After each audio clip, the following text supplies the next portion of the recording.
안녕하세요. 한국이랑 일본 정말 가깝잖아요. 근데 막상 겪어보면 완전 다른 세상 같을 때가 많죠?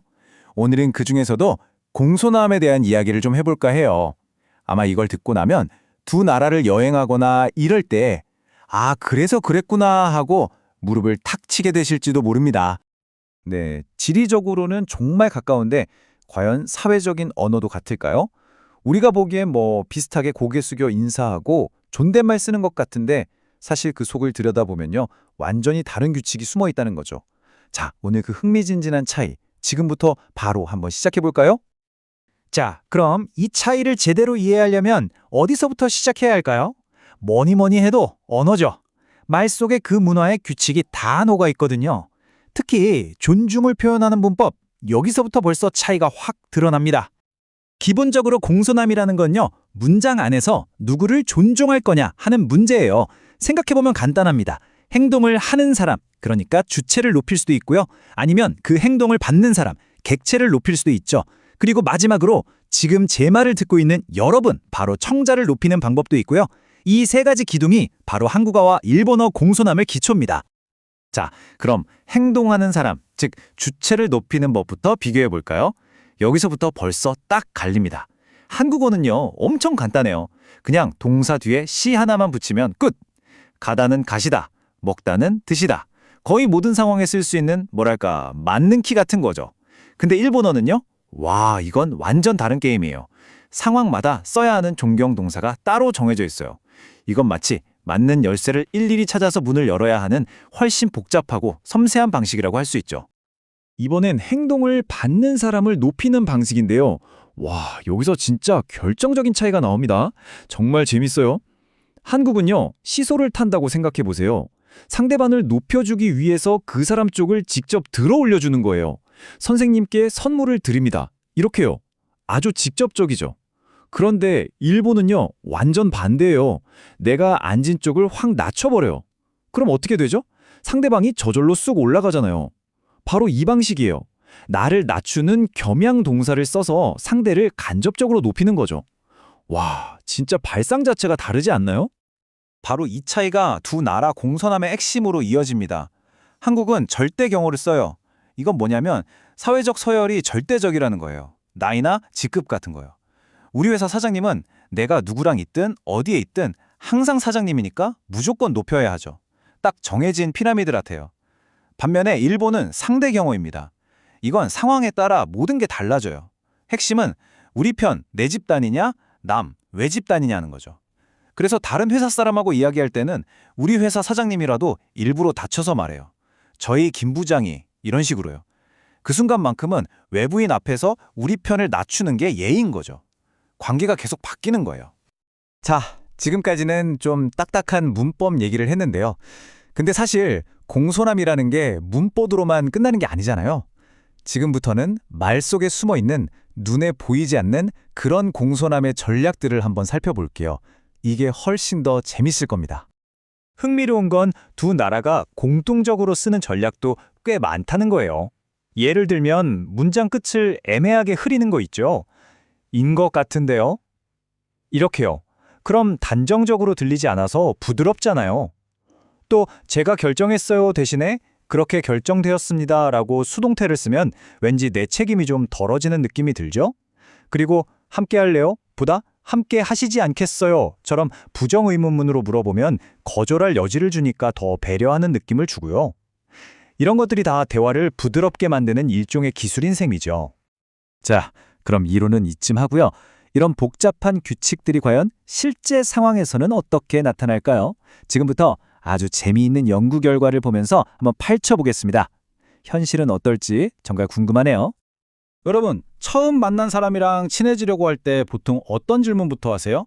여기서부터 벌써 문화 차이가 확 드러납니다. 보세요. 한국에서는 거의 무조건 나이부터 묻죠? 왜냐? 빨리 서열 정리를 해서 맞는 높임말에 써야 하니까요. 이게 우리에겐 너무나 당연한 예의잖아요. 근데 일본에서는 나이를 묻는 게 그렇게 중요하지 않아요. 오히려 좀 사적인 질문으로 여겨질 수도 있죠. 똑같이 사는 곳을 물어봐도 한국에선 어느 동네 사시는구나 하면서 그 사람의 경제적 배경을 짐작하기도 하는데 일본에선 그냥 단순한 정보로 받아들이는 경우가 많고요. 참 다르죠? 자, 여러분께 퀴즈 하나 내볼게요. 한번 상상해 보세요. 자판기 앞에서 음료수를 뽑으려고 하는데 아프싸 1,000원이 모자라요. 근데 옆에 보니까 얼굴만 아는 같은 과 동기가 서 있네요. 자, 여러분이라면 이 동기애한테 1,000원만 빌려달라고 말할 수 있으세요? 어떠세요? 결과 한번 보실까요? 와, 이거 보세요. 정말 놀랍지 않나요? 한국 학생들은 무려 89.5%, 그러니까 열의 9쓴 빌린다고 대답했어요. 그런데 일본 학생들은요, 고작 18.2%입니다. 이 어마어마한 차이 대체 왜 생기는 걸까요? 이게 바로 아까 말한 거리의 문제예요. 한국에서는 에이, 1,000원 정도 빌리는 건데 뭐 하면서 관계의 거리를 좁히려는 시도로 보는 반면 일본에서는 아직 친하지 않은, 즉 외집단 사람에게 부탁하는 건 폐를 끼치는 무례한 행동이라고 생각하는 경향이 훨씬 강한 거죠. 아, 그럼 혹시 상황이 좀 더 긴급하면 달라질까요? 지금 당장 우표를 붙여야 하는데 1,000원이 없어요. 자, 이렇게 좀 더 다급한 상황을 줬더니 부탁하겠다는 일본 학생 비율이 52.4%까지 올라갔어요. 확실히 좀 늘었죠? 하지만 여전히 89%인 한국과는 차이가 큽니다. 여기서 우리가 알 수 있는 건 이거예요. 일본 문화에서는 상황의 긴급성보다 나와 상대방의 관계, 즉 친밀도가 부탁을 할지 말지 결정하는데 훨씬 더 중요한 요소라는 거죠.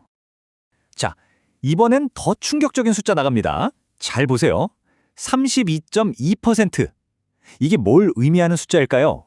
이건요, 한국 학생들이 친한 친구의 펜을 물어보지도 않고 그냥 가져다 쓸 수 있다고 답한 비율이에요. 3명 중 1명꼴이죠. 왜? 우린 친하니까. 이 정도는 괜찮다고 생각하는 거예요. 그럼 일본 학생들은 어떨까요? 여러분 놀라지 마세요. 단 4.1%입니다. 와, 정말 비교가 안 되죠? 아무리 친한 친구라도 상대방의 물건은 그 사람의 개인적인 영역이라는 인식이 훨씬 강한 거예요. 오히려 친하니까 더 예의를 지키고 그 경계를 존중해줘야 한다는 생각이 이 숫자에 그대로 담겨 있는 거죠. 자, 지금까지 여러 가지 재미있는 사례들을 봤는데요. 그럼 이 모든 걸 종합해서 딱 정리해 볼까요? 한국과 일본의 공손함, 그 핵심 전략집을 지금부터 공개합니다. 딱 4가지로 정리할 수 있어요. 첫째, 한국의 공손함은 서열이 중심입니다. 나이, 직급 같은 고정된 위치에 따라 존중의 방식이 결정되죠. 둘째, 반면 일본의 공손함은 집단의 경계가 핵심이에요. 우리 편이냐 아니냐, 그 사이에 보이지 않는 선을 지키는 게 중요하죠. 그래서 셋째, 한국의 소통은 이 거리를 빨리 좁혀서 우리가 되는 걸 목표로 해요. 하지만 넷째, 일본의 소통은요, 오히려 적절한 거리를 유지하는 것 자체가 상대를 배려하고 존중하는 방식이 되는 겁니다. 정말 근본적인 차이죠. 이걸 한 문장으로 멋지게 요약하면 이렇게 말할 수 있을 것 같아요. 한국에서 공손함이란 서열이라는 피라미드 안에서 내 자리를 찾는 것. 그리고 일본에서 공손함이란 사람들 사이에 보이지 않는 공간, 그 거리를 지켜주는 것. 정말 명쾌한 정리 아닌가요? 자, 오늘 이야기 어떠셨나요? 저는 이걸 준비하면서 정말 많은 생각을 하게 됐는데요. 마지막으로 이 질문을 여러분께도 한번 드리고 싶어요. 그렇다면 여러분이 살고 있는 문화 속에는, 또 여러분의 관계 속에는 어떤 보이지 않는 공손함의 규칙들이 숨어 있을까요? 어쩌면 우리도 매일매일 의식하지도 못한 채 수많은 약속들을 지키면서 살아가고 있는 건 아닐까 하는 생각이 드네요. 한 번쯤 곰곰이 생각해 보시는 것도 아주 의미 있을 것 같습니다.